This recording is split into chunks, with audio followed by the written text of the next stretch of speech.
We spend so much time and money trying to get a good night's sleep. We obsess over mattresses, pillows, blackout curtains, you name it. But what if I told you the single most powerful factor for amazing sleep has nothing to do with any of that? What if it all boils down to what you do in the 60 minutes before your head even hits the pillow? I mean, just let that sink in. It's not about luck. It's not about being exhausted enough. It's about a process that you can actually control. That last hour of your day literally sets the stage for the entire night. So let's figure out how to get it right. But to really understand what works, I think it helps to first look at what doesn't. And for that, I want to introduce you to someone. Her story might sound, well, let's just say a little familiar. So this is Emma. It's 10 p.m. Her day is finally done. She wraps up her favorite thriller on TV, does that classic last-minute scroll through Instagram, brushes her teeth, and climbs into bed.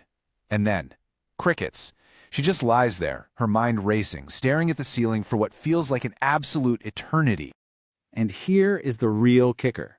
Emma thought she was winding down. She thought she had a bedtime routine, but what she actually had was a stay-awake routine. Almost everything she was doing was actively screaming at her brain to stay alert. Let's just quickly break this down. The bright blue light from her TV and phone, that was hitting the brakes on her body's melatonin production, the sleep hormone. That intense thriller show, that was firing up her stress response, her fight or flight system. And social media, well, that just kept her mind buzzing.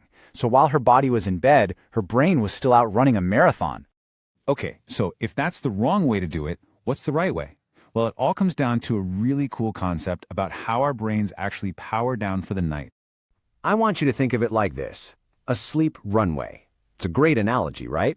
An airplane can't just drop out of the sky and land. It needs a long, clear runway to descend safely and smoothly.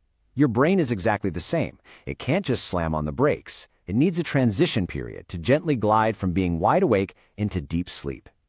It's so simple, but so powerful.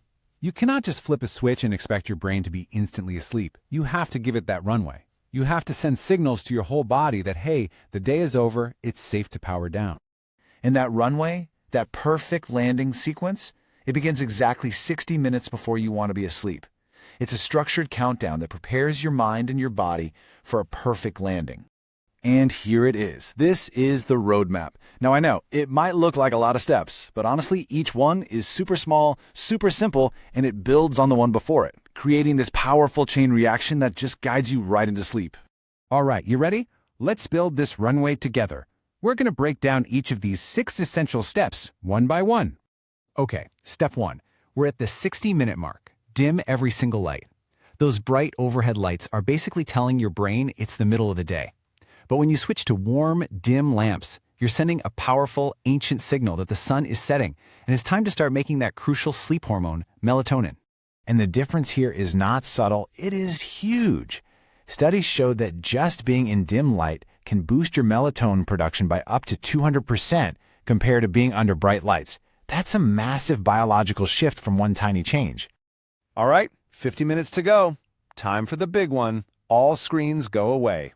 And I don't just mean face down on the nightstand. If you can put your phone, your tablet, everything in another room, out of sight, out of mind. This gets rid of the blue light and it kills the temptation for one last check. Now we're at the 40-minute mark. It's time for a brain dump. Seriously, grab a notebook, set a timer for 5 minutes, and just write down everything that's bouncing around in your head. Every little worry, every task on tomorrow's to-do list. You're literally offloading that mental weight from your brain onto the paper. It's like giving your mind permission to let go for the night. And hey, this isn't just some feel-good trick. It is backed by science. A study from Baylor University found that people who did this exact thing fell asleep about 9 minutes faster on average. Think about that. 9 minutes of tossing and turning, just gone. Half an hour to go.